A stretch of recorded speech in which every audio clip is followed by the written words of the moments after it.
Hello everyone, I'm Eric Lockhart with the National Renewable Energy Laboratory, and welcome to today's webinar, which is hosted by the Clean Energy Solutions Center in partnership with Scaling Off-Grid Energy's Grand Challenge for Development. Today's webinar is focused on an exciting partnership opportunity to scale off-grid energy development. Before we begin, I'll quickly go over some of the webinar features. For audio, you have two options. You may either listen through your computer or over your telephone.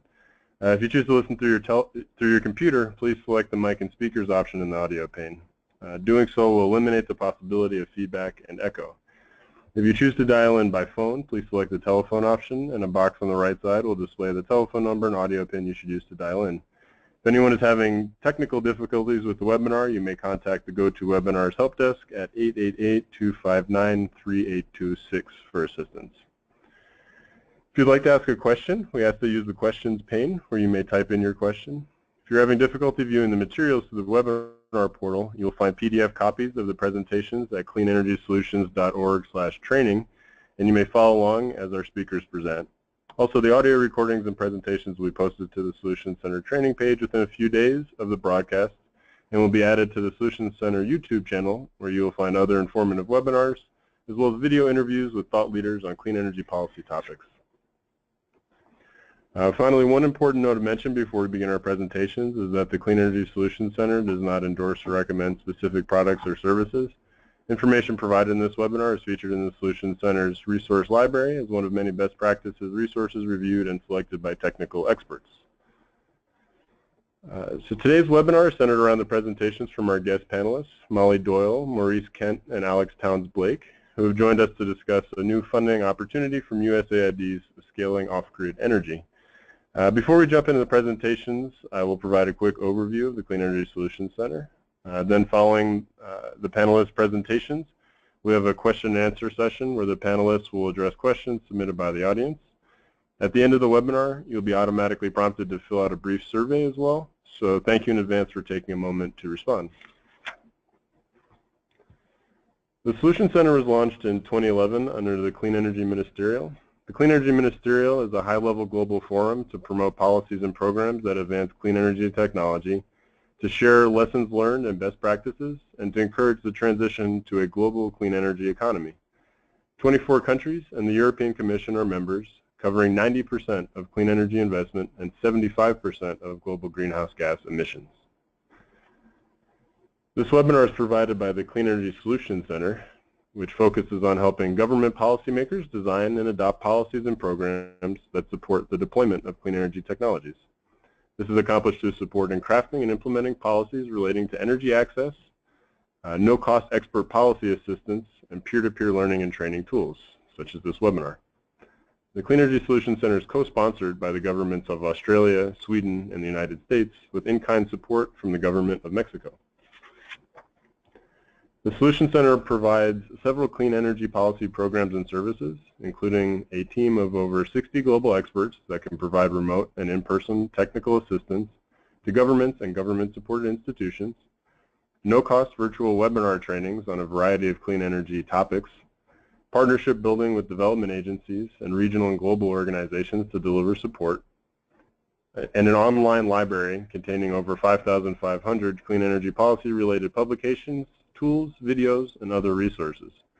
Our primary audience is made up of energy policymakers and analysts from governments and technical organizations in all countries, but we also strive to engage with the private sector, NGOs, and civil society. The Solutions Center is an international initiative that works with more than 35 international partners across its suite of different programs.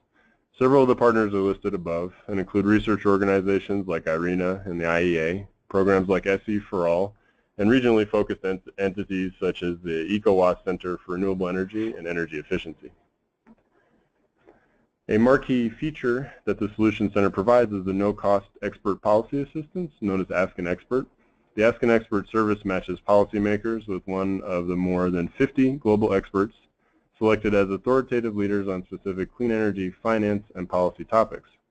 For example, in the area of energy access, we are very pleased to have Catherine Viamvala from Accessible Energy serving as one of our experts. If you have a need for policy assistance in energy access or any other clean energy sector, and we encourage you to use this valuable service. Again, the assistance is provided free of charge. If you have a question for our experts, please submit it through our simple online form at cleanenergysolutions.org/expert. And we will also invite you to spread the word about this service to those in your networks and organizations. Now I'd like to provide brief introductions for today's panelists. First up today is Molly Doyle, who is a Senior Advisor for USAID Scaling Off-Grid Energy. And she has a background in renewable energy and entrepreneurship with experience in East and West Africa. Following Molly, we will hear from Maurice Kent, who is an Innovation Advisor and Program Officer at USAID's U.S. Global Development Lab. And our final speaker today is Alex Towns-Blake, who is a Senior Advisor for Scaling Off-Grid Energy at USAID, where he helps drive new partnerships to increase investment in off-grid energy services in Africa. And with those quick introductions, I'd like to welcome Molly to the webinar. Hi, thanks for everyone who took the time to join us today. So we're just doing a brief informational webinar to just share a few more details on our latest partnership opportunity that's designed just to help private sector investment in the off-grid energy market in sub-Saharan Africa. As Eric mentioned, I wanted to just introduce my team really briefly. So we're the Scaling Off-Grid Energy team at the Global Development Lab within USAID. So Maurice and Alex are also joining me on this call. So just a quick overview of our team in the Scaling Off-Grid Energy Grand Challenge for Development.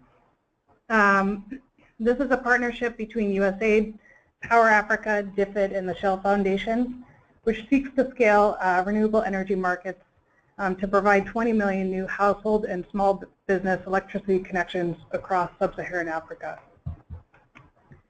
So our team has three main objectives. We're working to accomplish this on three different levels of the market. So we will work, one, directly with enterprises through investment readiness support and grant awards for both new market expansion and tech innovation pilots. We also work on the financing side, bringing private equity investors to the market, helping to offset transaction costs, lower the cost of capital, and support local currency deals in market. We also work on just general market enabling activities, specific interventions in country, partnered with our USAID mission team and Power Africa. This includes a range of activities to support the entire ecosystem of the off-grid market. Just a quick overview. So we're a relatively new team. We launched in June of last year at the Global Entrepreneurship in Silicon Valley. So since then, you'll see just a brief overview of what we've accomplished to date. So we completed our first round of USAID investments in 8 companies across sub-Saharan Africa for tech innovation pilots and new market launches. We have several awards in process currently for an off-grid refrigeration competition through the Global LEAP Awards. We set up a new partner program with the Shell Foundation, a core partner within the Grand Challenge, called Scaling Energy Access Markets in Africa. We set up several new partnerships, including Microsoft, Acumen, GSMA, and the UN Foundation. We also have quite a bit of on-the-ground work currently with USAID Uganda and USAID Nigeria. So I know you're all here today just to hear a bit more on our new partnership opportunity that was recently announced earlier in the year. So this partnership program seeks to help drive private sector investment in the off-grid solar home system market across sub-Saharan Africa. So this program seeks to develop new alliances between USAID investors and companies. This is going to include grants from USAID ranging from approximately $500,000 to $1.5 million, with a minimum 2-to-1 investor match. This could be equity or debt, ideally closer to 10-to-1 ratio, as well as a commitment on the company side in terms of deliverables. So just to review very briefly the technical scope, We're keeping this scope relatively broad, so an applicant can be any company working to scale the off-grid solar home system market. So that could be a solar home system manufacturer, distributor, service provider, tech integration provider, such as a pay-as-you-go hardware integrator, et cetera, as well as financial intermediaries. We're especially interested in financial intermediaries who address constrained access to capital, offer solutions to the high cost of securing capital, offer lending in local currency, or help lower the cost of doing business in the market. The type of company growth stage we're looking at the moment, we're relatively open on this criteria as well, although the company must have demonstrated track record on the ground in one or more markets across sub-Saharan Africa. So we do host other programs at different parts of the year around more earlier stage companies that's targeted for new market launches. This specific partnership opportunity is not designed for that early stage. So we're not seeking to help commercialize or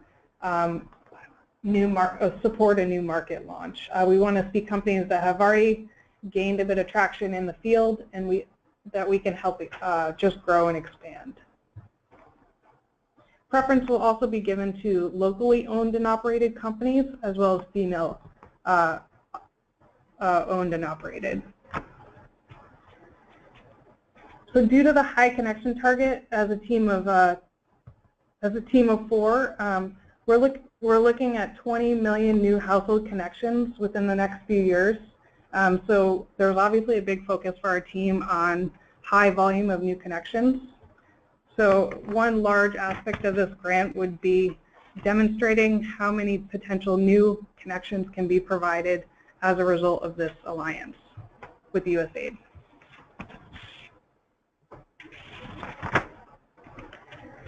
Just to review very briefly the concept paper submission process.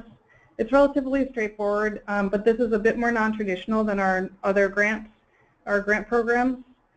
So because we're seeking to develop essentially an alliance between a company, their investors, and USAID, we're asking that companies, once they have confirmed eligibility and are within scope of the program, we would, over the next month or two, we're hoping to hold many conversations with investors interested in funding companies who are looking at applying to this program.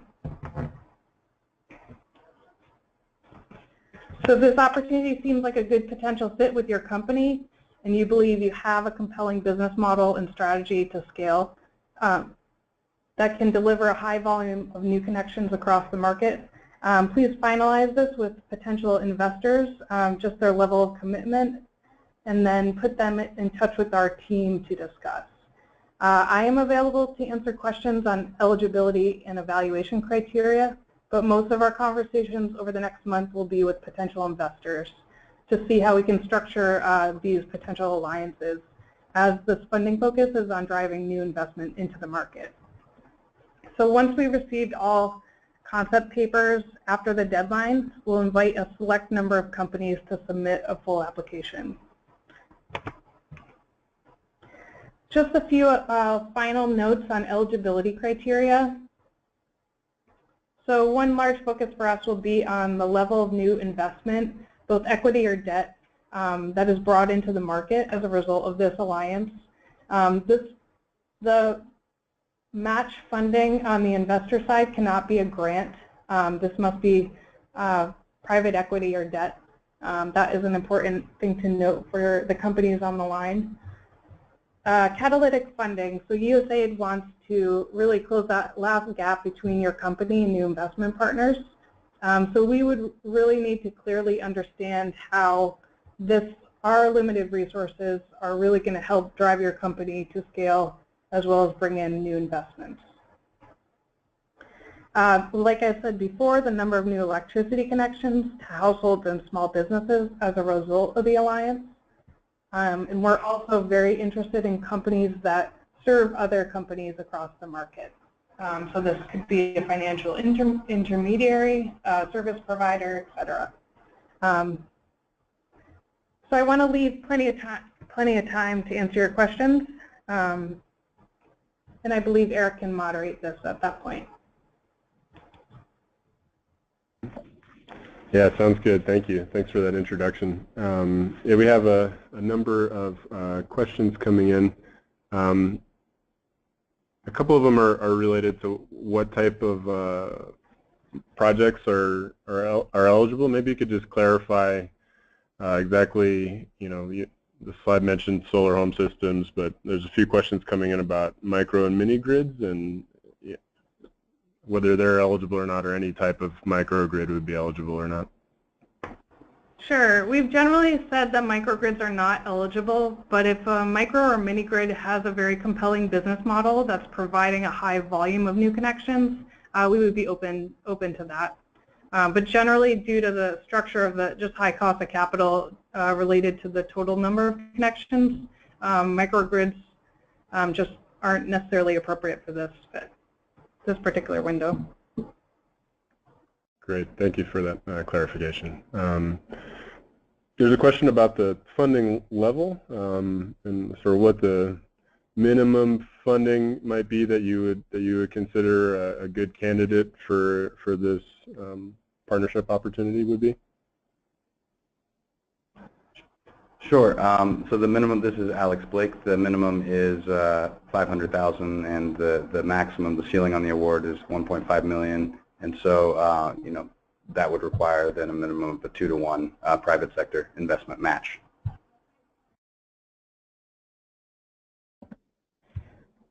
Great, thank you. You mentioned that South Africa is excluded in the country list. One of the attendees is curious if there's why that might be, and I guess more broadly, if there's a project that has works in multiple countries, and one of those is South Africa, if that also would meet the exclusion. Yeah, I just mentioned South Africa because it's a relatively developed market, and there's quite a bit less need for our support at that time, although there is still significant population there without very strong grid access or any grid access. We would be open to companies working across multiple countries if that includes South Africa. Just our focus right now is sub-Saharan Africa outside of that country. Perfect, thank you. There's a couple of questions about the matching funds. Maybe you could talk a little bit more about that. Specifically, one of the questions is if funds from other government or multilateral sources would be acceptable as matching. So, in fact, the answer to that would be no if those funds were grant funds or this is specifically an opportunity for funding from USAID to help catalyze private sector investment. So grants would not be counted as part of that match. And I'll also state that needs to be new investment, so we're not counting past equity or debt commitments that have already closed. Got it. Makes sense. And on that front, you mentioned, I believe, that sort of letter of intent level commitment would work, but maybe you could talk a little bit more about sort of how commitments can be made by investors. Sure. So there needs to be a letter of intent demonstrating at least that minimum 2-to-1 match that comes in with an initial concept note. And of course, we're looking for applications with higher leverage than that, but that would be the minimum requirement.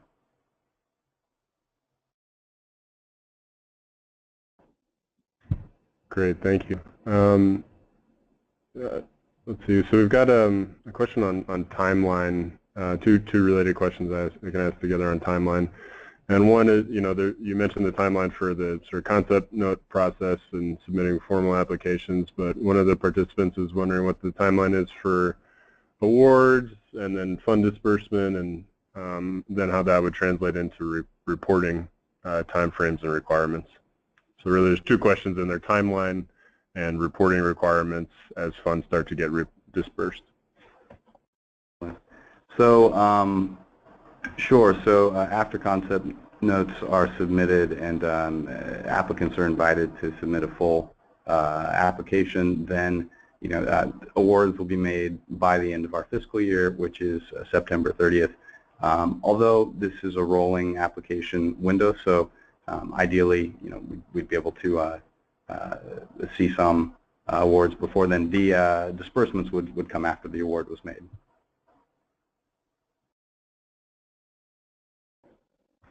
Got it. Thank you. Thank you. Makes sense.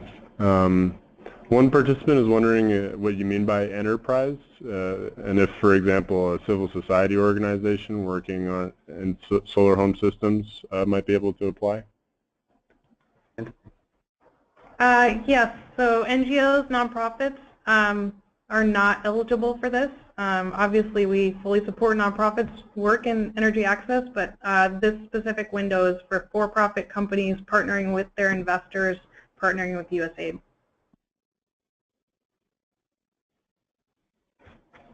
Great. Thank you. There's a question about the mention of existing track record, and if maybe you could talk a little bit more about that, and if, for example, a joint venture or partner between a local firm and a firm abroad, sort of how the track record would translate to joint ventures, and how you're thinking about evaluating that criteria.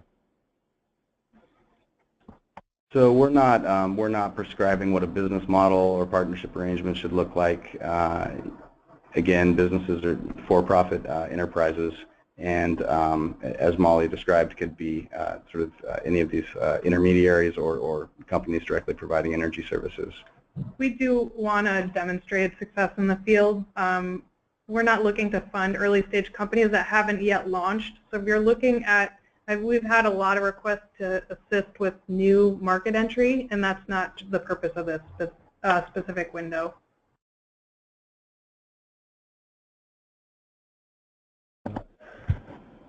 Great, thank you. One question, slightly more specific question on technologies, is wondering if small-scale wind power generation or hybrid solar wind would be feasible for this opportunity? So this is limited to, thanks for that question, just so we can clarify. This is focused on the solar home system market, so it doesn't necessarily need to be exclusively residential, but we're looking at a full system. So that's not a pico solar. We're not looking at working with solar lantern companies, and we're also not looking at the larger utility models. This is distributed solar, and we also are limited to solar itself. We're not looking at other renewable energy technologies at this time.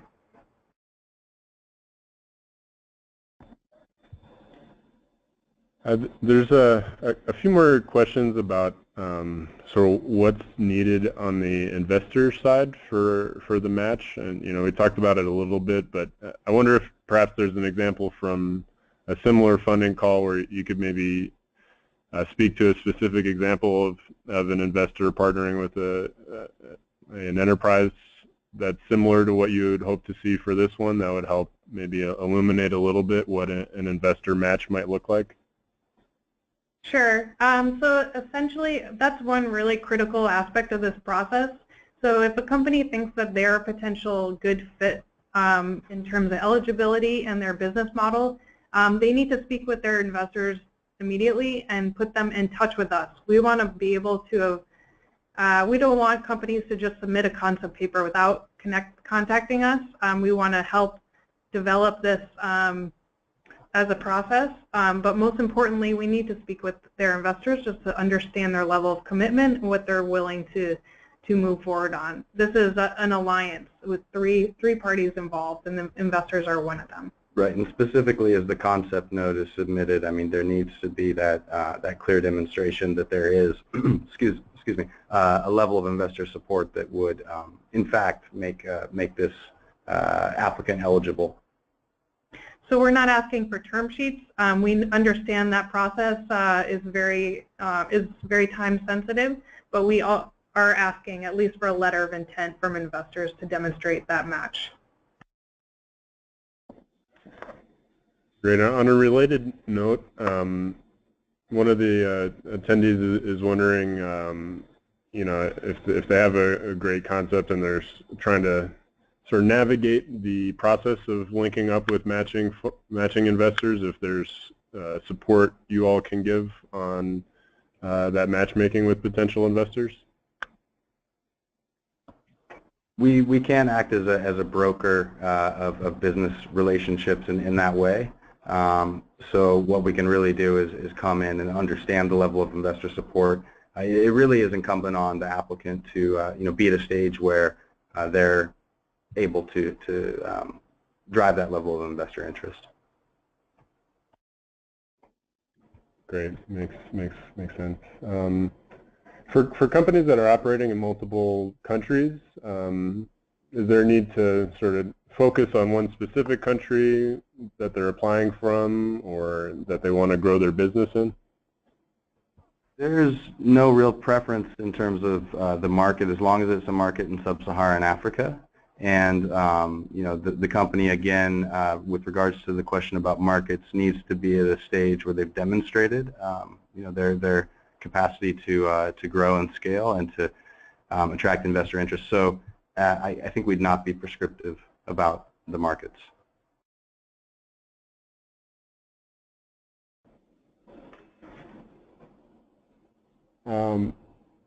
Sort of, again, on a related note, if there's a company that has sort of some investors in the door and they're looking to grow the investment for the stage that they're at to expand, is that still eligible? In that case, I would just have them put us in touch with their investors. We can discuss that on more of a case-by-case basis.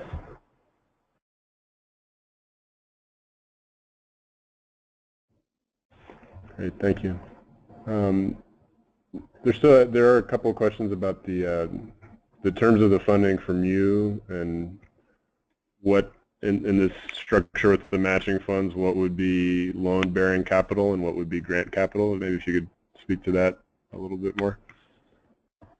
Sure. So any capital that was awarded as part of USAID support would be grant capital, and the expectation is that any matching capital would be commercial funding. So that is, it would be funding that had the expectation of returns.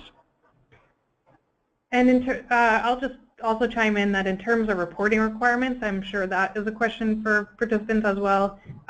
We do have reporting requirements, and we will have this grant tied to specific milestones that we'll set on a case-by-case basis with each company.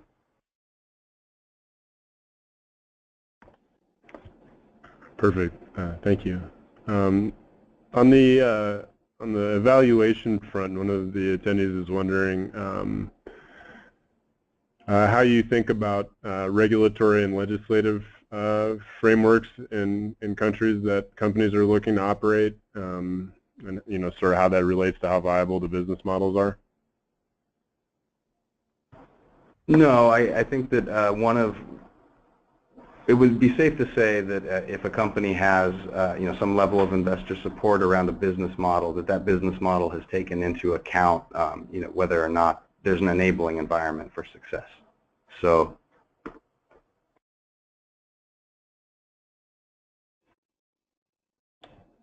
great. Yeah, so we're sort of in the realm of clarifying questions now with a lot of the big topics hit, but we talked about applicants coming to you with a sort of investor already at the table, but expecting to work collaboratively to come to the final application phase. There's a few more questions about that. I wonder if you could sort of either talk about a past example or make up a fictitious example for what that might look like over time, who gets involved when, to walk through the process a little bit more.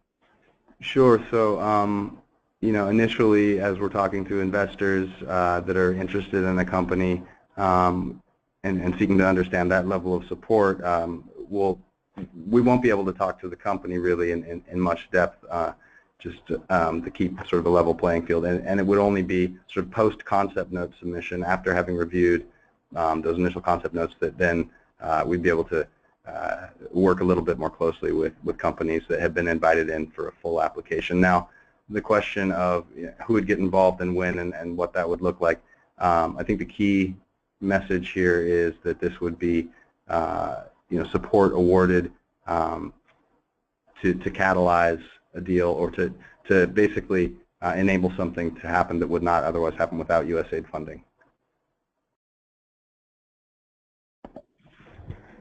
Great, thank you. So, this is directed towards off-grid, but one of the participants is wondering if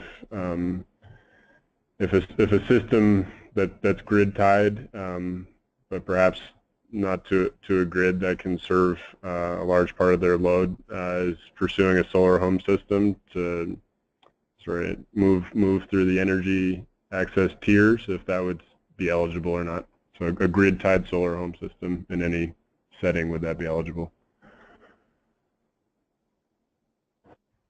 So just to clarify, I'm understanding that a company that has been working on grid-tied projects to date is now developing an off-grid product that they're launching.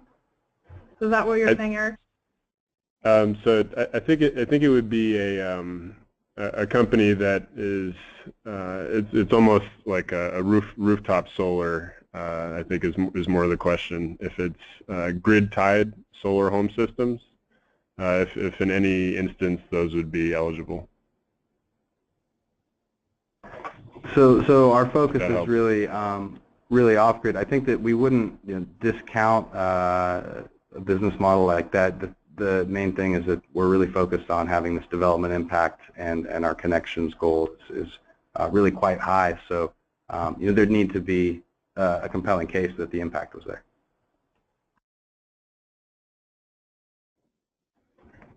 Great, thank you. That's a helpful clarification. There's a few attendees were definitely in the micro mini-grid space, and one is wondering if there's a specific mini-grid partnership opportunity that might be in the works in the future, if you know of that, or another one that's ongoing right now that they should consider looking into.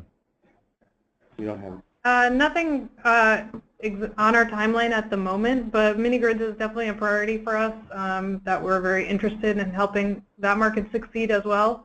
Like I said, mini-grids are not off the table in terms of eligibility for this specific partnership opportunity. We're just a bit more focused on number of new connections for this specific one. Yeah, thank you for that clarification.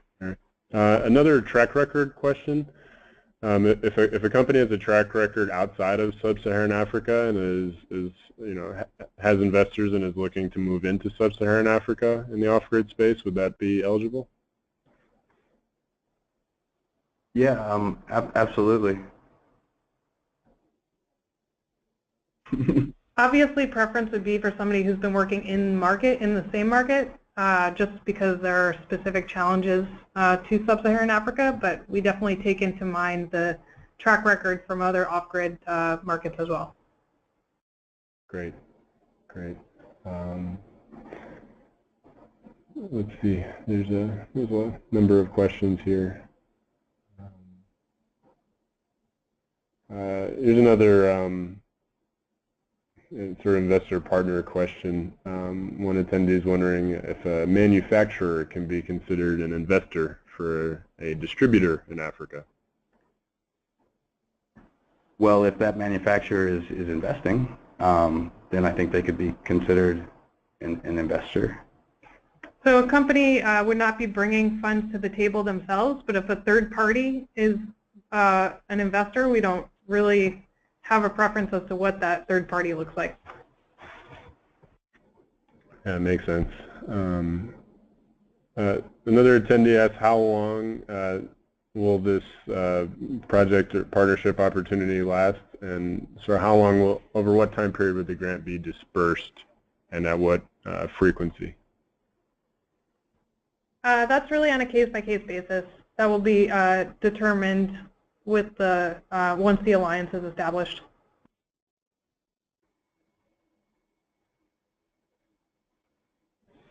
Great, thank you. Another question on the investor front is if there's kind of due diligence conducted on the part of the private sector funder or the investor in order to be eligible for the opportunity.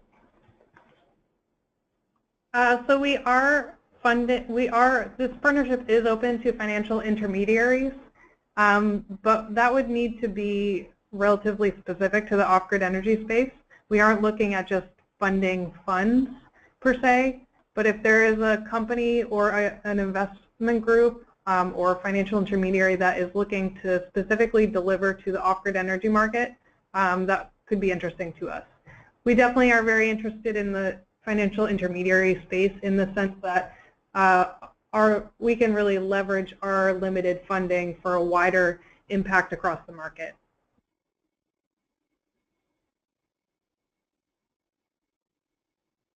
Thank you. Sorry, there's a good number of questions that I'm just sifting through here.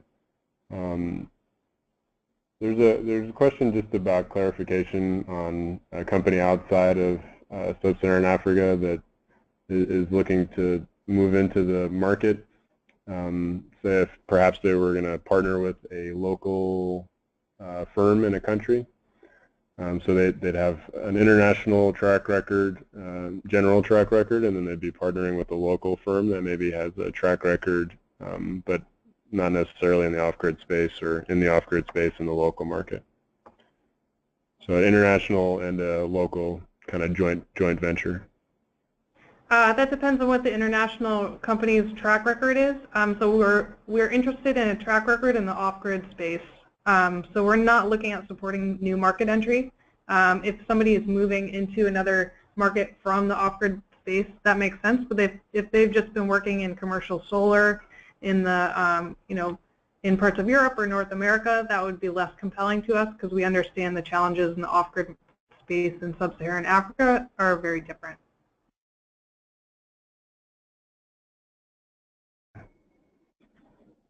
Great, thank you. I think that's a helpful clarification based on the attendees' question. So we covered, I think we covered the majority of the questions. We have a few that are fairly specific to individual projects. So for attendees whose questions we may not have covered or you may want additional clarification, we'll get in touch offline. And I think with that, I'll turn it over to you all, Molly and team, for any closing remarks you might like to make. Great. Thanks, Eric, for your help. And thanks to everyone who joined us today. If you do have any follow-up questions, like I said, we're not able to have extensive conversations with companies just to keep a level playing field. But I am available at that email address you see on the screen, soge@usa.gov, to answer just any clarifying questions in terms of eligibility. The important point is just to discuss with your investors what is a good fit in terms of a potential alliance, what they'd be able to commit to, and have them reach out to us. Then we can get just a better sense of what you're looking at proposing.